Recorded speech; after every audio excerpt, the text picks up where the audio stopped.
Hello and welcome to another how-to video with me over the line. At the moment we're going to be taking the Chevrolet World Touring Car Championship vehicle around Laguna Seca. We're going to be racing this class at CFEG this Sunday.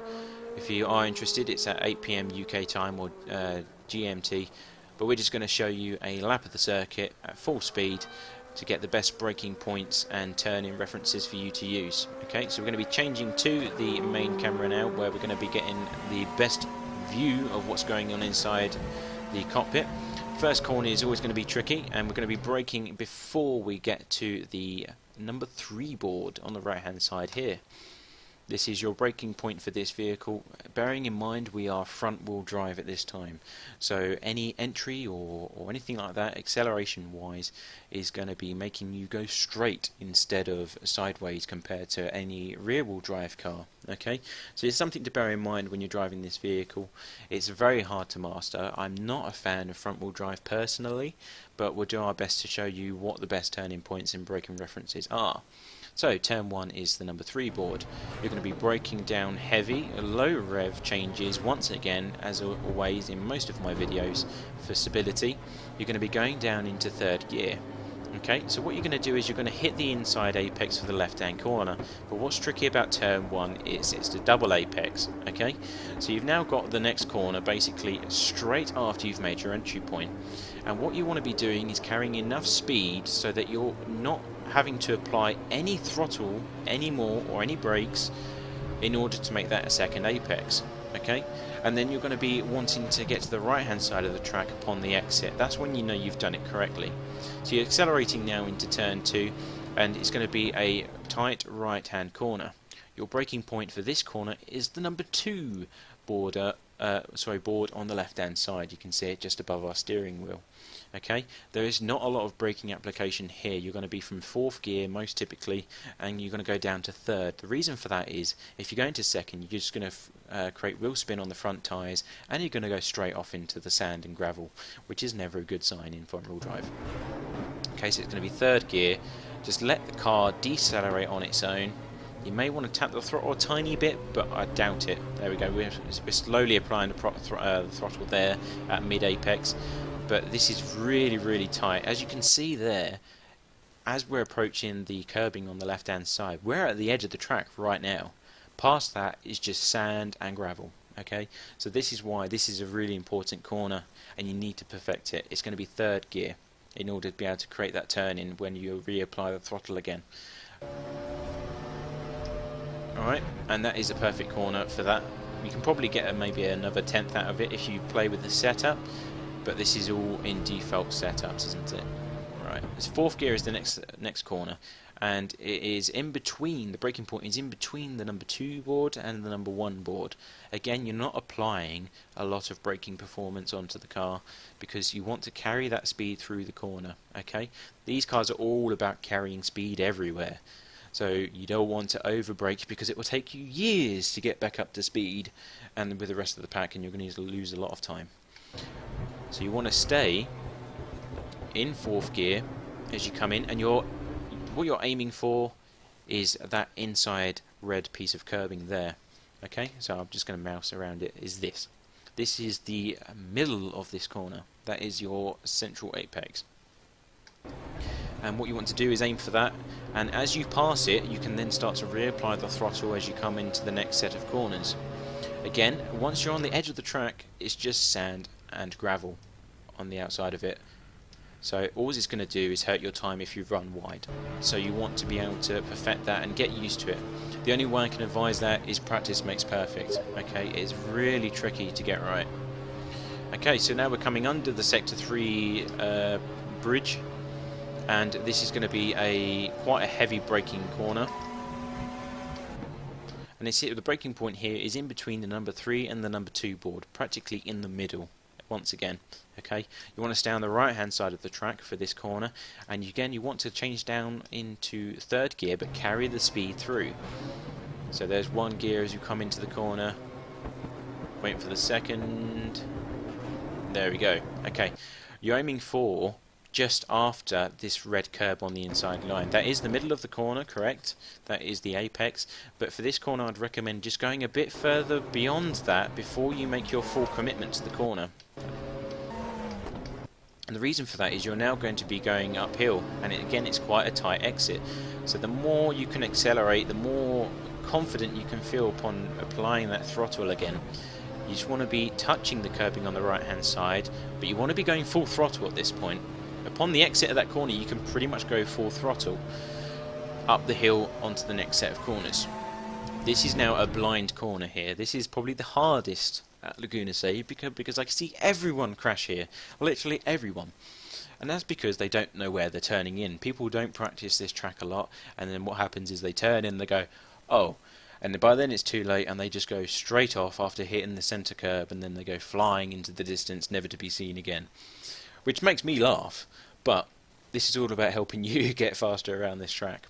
So your braking point here is going to be the number 2 board on the right hand side. Okay, you're not going to be applying a lot of brake, probably just that split second. It's going to feel really fast here. Okay, and you want to avoid the red curbing on the inside of the apex, because that is where you're going to go into space. Right? It really is a nasty piece of work. Whoever invented this clearly wanted to end lives, but you really need to avoid it. Alright, so you're going to be in 4th or 3rd gear, depending on how comfortable you feel. If you feel confident, you can stay in 4th and just let the engine do its thing. If you don't feel confident, take that gear down and let the engine do its a tiny bit of braking for you to help you get round. Alright, so you want to just hit the centre curbing, which is the blue marking, stay off the red, otherwise you die, and then accelerate instantly once you're past that point. It's going to dip, it's going to feel like you've just fell into a hole and then instantly risen back out of it again. But that's good, because what it does is it helps tuck you in. Okay, where it's only the left hand side of the track that dips down in the apex. So what it's going to do is it's going to want to drag you in, but then it's going to even out almost instantly after you go into that dip, which is going to make you it's going to make you feel secure, and that's the feeling that you're going to want when going around this corner. And upon the exit you just want to be going full throttle up the hill onto the next set of corners. And now this is another blind corner, and it's quite tricky to master again. At this point you want to be coming off the throttle fully, okay, getting ready to apply the brakes. And then once you come across alongside the number 3 board about here is when you start to apply them. Okay, you want to be staying to the right hand side of the track, braking down into 2nd gear, sometimes even 3rd once again if you feel confident enough to do so. As you approach the corner, that's when you start to move over to the other side, because it's completely blind. This is another corner where everyone seems to die. Laguna Seca is very good at killing people. And you want to turn in late, because it's essentially just a dead left-hand turn, and then you're blind. At this point you've got no visibility other than seeing the edge of the track, and you don't want to go there. So the information that you have at this point is completely useless, but what you need to do is trust yourself. Don't panic, because straight below you right now is the next apex. So you straighten the car up and it will drop away from you. And you can see now, as we're going down, this curbing is starting to become visible. And as soon as you see it, you want to just become addicted to it. You want to watch it like, I don't know, I can't even think of an example to compare it to, but you just want to absolutely look at it for the rest of your life, because that is now the best reference that you have to get around the rest of the corner. And if you're about at this position right now, upon exiting that corner, you've done a good job. So as you come into the last set of corners, you'll want to go to the right hand side of the track. This is 4th gear now, and we're letting the car just accelerate full throttle again. Okay, but at this point right here is when the track really starts to drop away from you again. Is when you start to come off the throttle. You don't just come off it fully, you kind of just manage it. You want to be maintaining a certain speed by where you're just going across it evenly. You want to stay tucked into the inside, and the reason for that is you're coming across this corner here, and the red curbing again will kill you, so you want to stay off that as much as possible. But you want to hit this apex, because that's going to get you a lot of speed and a lot of time on the exit. So you want to hit that. Again, we actually did hit the red curb there quite a bit, but we was able to actually save it, luckily. As you can see, my wheel kind of went left and then right, but we want to be aiming for the curbing on the right hand side here. And that's a successful corner done.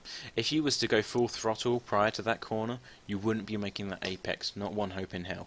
So that's why it's important to just come off the gas and manage it so you stay pretty tucked into that corner. You want to stay mid-circuit before you get to the apex of that corner, and then once you see it, once it comes into sight, tuck it in, come off the throttle, tuck it in, and then just apply the throttle full pelt again as soon as you get past it. Okay, and then you want to go over to the left hand side of the track where you've got this lovely right hand corner which again dips away from you. So you don't want to be hitting the brake. The only time you want to apply the brake is to generate turning. If you feel unhappy about how the car's performing, then just do a little aggressive tap on the brake, and then do a little Scandinavian flick almost.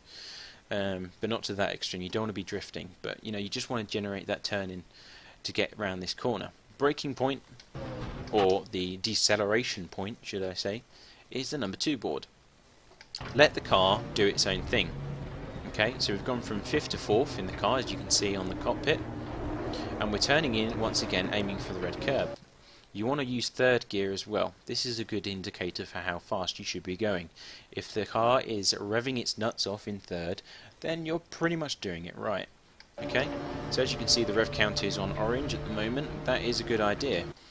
That's the rough idea of how much speed you should be taking. And as we come to the end of the corner, we're going at, again, we're accelerating about, I'd say we're accelerating about here. This is when you should be accelerating, and we're accelerating out of the corner.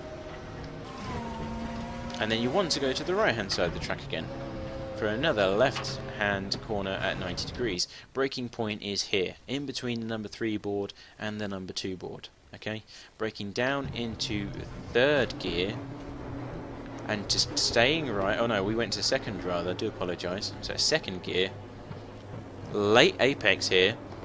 Really tuck the car in as you make your final entry onto the main straight once more, and then accelerate out. Be careful not to get a lot of wheel spin and slowly apply this throttle application. You can go fairly wide here, but don't take the mick, otherwise you will get an invalidated lap. And that is a full lap of Laguna Seca. We're going to let it just go at full speed now so you can get a rough idea of how the car performs, and I hope it does let you get some better lap times. So here we go.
And that is a full lap at full speed for you. I hope this did help you get faster at Laguna Seca. I don't know what's happening to my guy's arm there.